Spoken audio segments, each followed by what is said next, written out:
Greetings Commanders, KreeKree here, ready to give you another week worth of news for Elite Dangerous.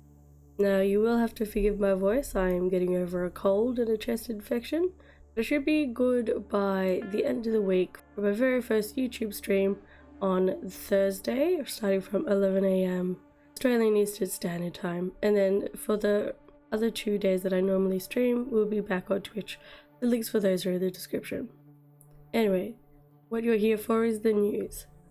Starting on the 13th of April, there have been mixed responses to the Proactive Detection Bureau that monitors private communications in the Federation for Terrorist Activity. The mainstream news feeds reported on the situation. The Federal Times had reported, "Civil rights groups are united in protest against the PDB. The controversy was also seized upon by the corporatist movement that was formed by Jupiter Division supporters." The spokesperson stated, "The government has overstepped its authority and must be replaced by a direct corporate rule." No surprise there that that's what they said. And then in Seoul today, they said, "Has everyone already forgotten 𝗕𝗤𝗢𝗢 station burning in the night skies above Earth? Whatever it takes to keep us safe must be done. Only people with something to hide demand secrecy." Then Vox Galactica, they had reported, "Professor Irene Ralston of Olympus Village University told us that her political history students received visits by the FIA agents for researching Marxism, despite it being on the curriculum." And at the 𝗘𝗤𝗨𝗘𝗗 journal, they had reported, "Corporations that incurred financial losses in the bombings have welcomed the PDB, but the businesses have submitted legal challenges, claiming the right to protect sensitive commercial information. Megacorps such as 𝗕𝗤𝗨𝗍𝗓 and Vandermeer are even threatening to withdraw political donations."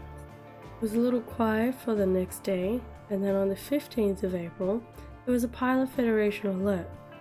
The 𝗕𝗤𝗡𝗡 Syndicate has launched an initiative to construct up to 5 starports to stimulate galactic trade. 𝗕𝗏𝗡 Space Frames Limited, an independent construction company, has been privately contracted by the 𝗕𝗏𝗡 Council to build fully operational Orbis stations. These will be located in uninhabited systems close to key trading regions and areas of commercial interest. The Pegasus Sentinel newsfeed featured this statement from Archon Delane, "As sovereign leader of the 𝗕𝗏𝗡 nation, it's my responsibility to increase prosperity for the systems under my protection. My new starports will extend our reach and boost trading of all kinds, legitimate and otherwise. I have also placed bounties on heads of anyone who dares to interfere with my plans. One thing we never trade is in mercy." Man, this guy needs business. Dang.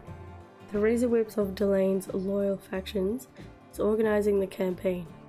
"We will reimburse pilots who deliver ceramic composites, semiconductors, polymers, and water purifiers to Gabriel Enterprise in the Homer system. The number of new starports will depend on the quantity of deliveries.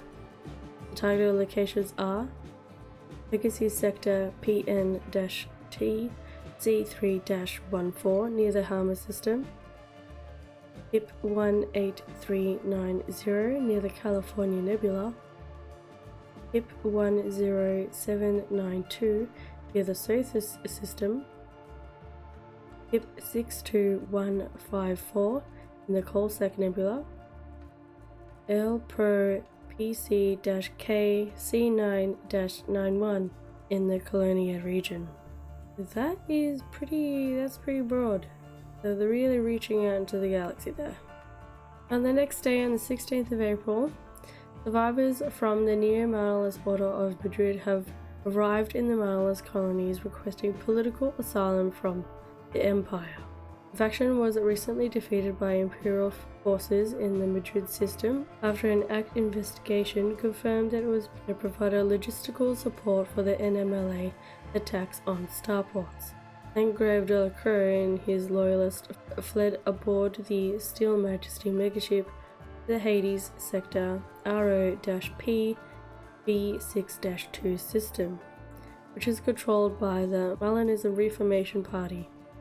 Mr. Aaron White is elected leader announced. Not every individual within the Neo-Marlinist Order of Madrid is an MLA activist. We have the right to offer asylum to protect innocents from prosecution, just as the Federation protected us when we were refugees.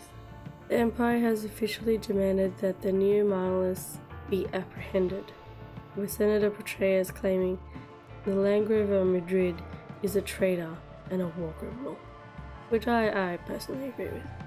Both the Alliance and Federation have likewise insisted on their arrest.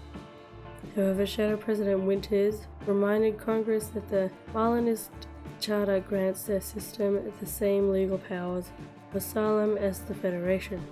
The Marlinist Parliament has declared an emergency situation. First Minister Fairfax called for a discussion of options, while Minister Amrita Ross and Tamsin Taylor urged cooperation with the Empire. Seems like things are getting a bit dicey there. We'll have to see what happens. It was a bit quiet for a few days, and then on the 19th of April there was another Pilot Federation alert. Commanders have reported receiving anonymous instructions regarding the 200-year-old derelict megaship orbiting 𝗕𝗏𝗡𝗡𝗘𝗏 5b. Communications beacons stored upon the Adamastor began receiving rebroadcasting an encrypted signal on the 8th of April. Efforts by authorities to trace and decipher the signal proved unsuccessful. However, a number of independent pilots claimed to have been contacted by an anonymous source who provided an access key to decode the Adamastor signal. Commander Rex Trevelyan gave his statement to Vox Galactica. Not long after arriving in the 𝗕𝗏𝗡𝗡𝗘𝗏 system, the ship received a message from someone calling himself Salvation.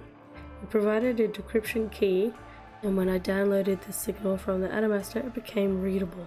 It seems to be an automatic SOS from his sister ship, the Hesperus.